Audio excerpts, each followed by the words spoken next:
Good morning grade class. हमारा lesson चल रहा है, lesson number 30, public facilities and development. अभी तक मैंने आपको बताया कि 5 ईयर प्लान्स क्या होते हैं। इस समय हमारा 12th 5 ईयर प्लान चल रहा है, कैसे एग्रीकल्चर स्टार्ट करी गई, फिर इंडस्ट्रीज़ को सेटअप किया गया। आज हम पढ़ेंगे सोशल सेक्टर। अनफॉर्चुनेटली बहुत सारी इंडस्ट्रीज़ जो होती हैं पब्लिक सेक्टर में, यानी गवर्नमेंट इंडस्ट्री, वो जब ठीक से नहीं चलती या लॉसेस होना लगता है तो उनसे इकोनॉमिक पर बहुत असर पड़ता है। तो इन इंडस्ट्री को ट्रांसफ़र कर दिया जाता है प्राइवेट सेक्टर के हाथों में, यानी वो पब्लिक सेक्टर इंडस्ट्रीज़ को प्राइवेट सेक्टर इंडस्ट्रीज़ के हाथों में दे दिया जाता है ज़्यादा प्रॉफिट कमाने के लिए। गवर्नमेंट भी एग्री हो जाती है क्योंकि वो लॉस मेकिंग इंडस्ट्रीज़ होती हैं। प्राइवेट सेक्टर इंडस्ट्रीज़ की वजह से वो उनमें मतलब प्राइवेटेशन किया जाता है, उसमें कुछ अच्छी बातें डाली जाती हैं और डेवलप करने के लिए इंफ्रास्ट्रक्चर को फंडिंग किया जाता है लोगों के द्वारा, उनके वेलफेयर के लिए, उनकी भलाई के लिए। तो ऐसे हालात में गवर्नमेंट इंडस्ट्रीज़ को प्राइवेट सेक्टर इंडस्ट्रीज़ ले लेती हैं और फिर देश की तरक्की में मदद मिलती है। गवर्नमेंट जो है वो भी सोशल वेलफेयर, पीपल्स के भले के बारे में सोचती है, इसीलिए वो खुद अपने कुछ इंडस्ट्रीज़ को पब्लिक सेक्टर इंडस्ट्रीज़ को प्राइवेट सेक्टर इंडस्ट्रीज़ में चेंज कर देती है। इट वर्क टूवर्ड, जैसे पानी की व्यवस्था करना, सैनिटेशन की व्यवस्था करना, एजुकेशन, हाउसिंग सभी सिटीज़न को पहुंचाना, ये काम होता है इन इंडस्ट्रीज़ का। अब आता है आपका एजुकेशन। एजुकेशन जो है वाइटल सेक्टर इंडस्ट्री है। 5 ईयर प्लान सबसे इम्पोर्टेंट, 5 ईयर प्लान में सबसे ज़्यादा जोर जो दिया जाता है आजकल एजुकेशन पे दिया जाता है। ये इसलिए कि ज़्यादा से ज़्यादा लोग पढ़े लिखे हों और उनकी क्वालिटी अच्छी हो, अफोर्डेबल प्राइस जो एजुकेशन है अफोर्डेबल हो। सबसे पहले जो होता है employability to be increase for optimum utilisation of human resource का, यानी ज़्यादा से ज़्यादा लोगों को रोज़गार मिले, इसका बंदोबस्त करना जिससे कि ह्यूमन रिसोर्स जो है वो उसका जो इंक्रीज लेवल है वो इंक्रीज़ हो सके, ह्यूमन रिसोर्स को ज़्यादा से ज़्यादा यूज़ किया जा सके। Number 2, empowerment in educational infrastructure. Educational infrastructure में बढ़ावा इम्प्रूव किया जा सके, रिसर्च और डेवलपमेंट, रिसर्च के नए नए साधन दिए जाएं, डेवलप किया जाए। इसके अलावा वोकेशनल एजुकेशन को गिवन ग्रेटर ज़्यादा ध्यान दिया जाता है, मोर और अट्रैक्टिव बनाया जाता है, जिससे कि skill development needs a major focus on all level, चारों तरफ सब लेवल्स पर स्किल डेवलपमेंट को ध्यान में रखकर इस बात को ध्यान रखा जाता है कि एजुकेशन जो है मोर अट्रैक्टिव हो, लोग रट्टाफिकेशन नहीं बल्कि सोच समझ के पढ़ना चाहें। इसके अलावा सर्व शिक्षा अभियान चलाया गया है SSA इन 2001 में गवर्नमेंट ऑफ इंडिया के द्वारा।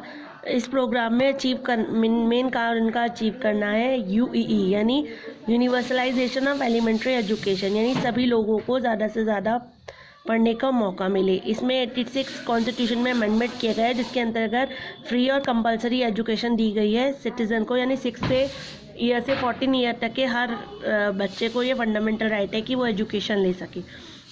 फिर आता है आपका सैनिटेशन। गवर्नमेंट ऑफ इंडिया ध्यान देती है, प्रमोट करती है सैनिटेशन, साफ़ सफाई, कवरेज, कैंपेनिंग करती है जिससे कि लोगों की हेल्थ और क्वालिटी ऑफ लाइफ अच्छी रहे, रूरल इंडिया की भी।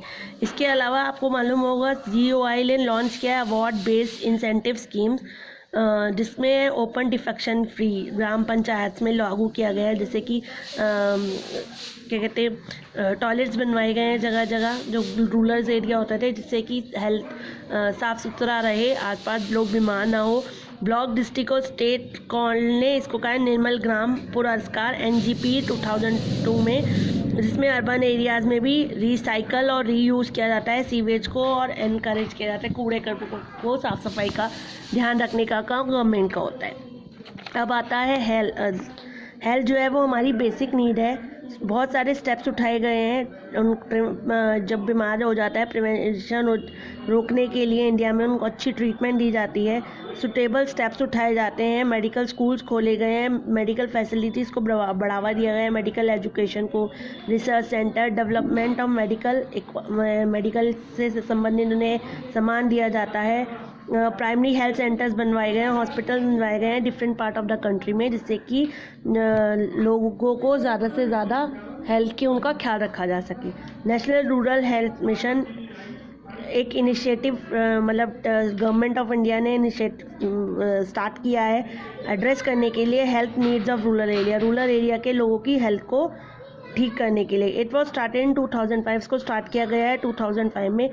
सिमिलरली धीरे धीरे national urban health mission launch किया गया है जिसमें हेल्थ केयर प्रोवाइड कराई गई है urban poor living in the slums यानी अर्बन एरिया में जो गरीब लोग रहते हैं उनकी देखभाल के लिए भी।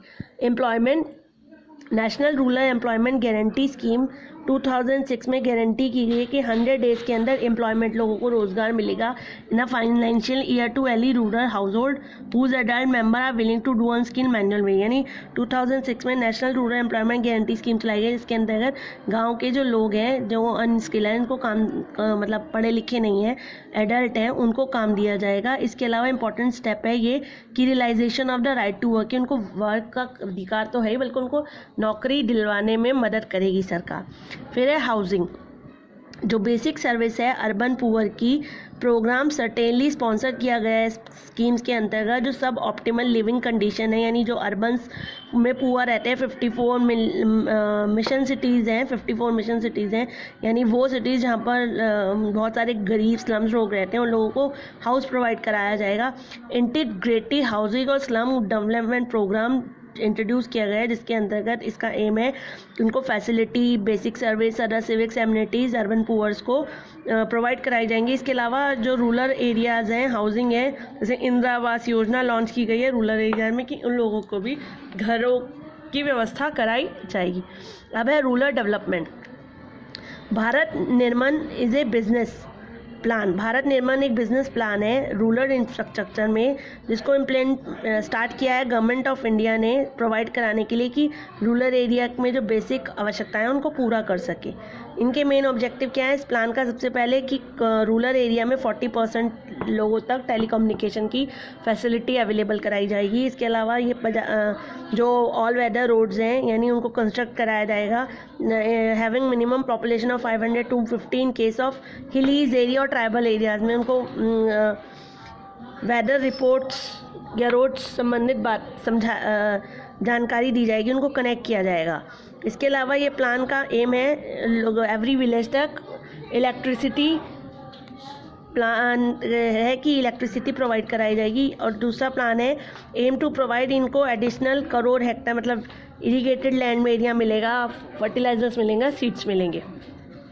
पब्लिक फैसिलिटी जो है वो रेफ़र करती है जो हमारी बेसिक नीड्स है। इंडियन कॉन्स्टिट्यूशन जो है वो रिकॉग्नाइज़ करता है, यानी हमें वाटर का अधिकार है, हेल्थ हमारी ध्यान रखा जाए, एजुकेशन, ये सब हमारा राइट टू लाइफ है, यानी हमें जीवन जीने के लिए सब चीज़ें चाहिए।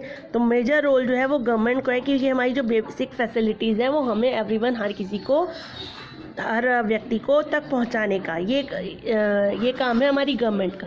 इसी को हम पब्लिक फैसिलिटीज़ कहते हैं। ठीक है, आज के लिए इतना ही। आपका चैप्टर यहीं पर ख़त्म होता है और कोर्स भी। चलिए, हैव अ नाइस डे बच्चा।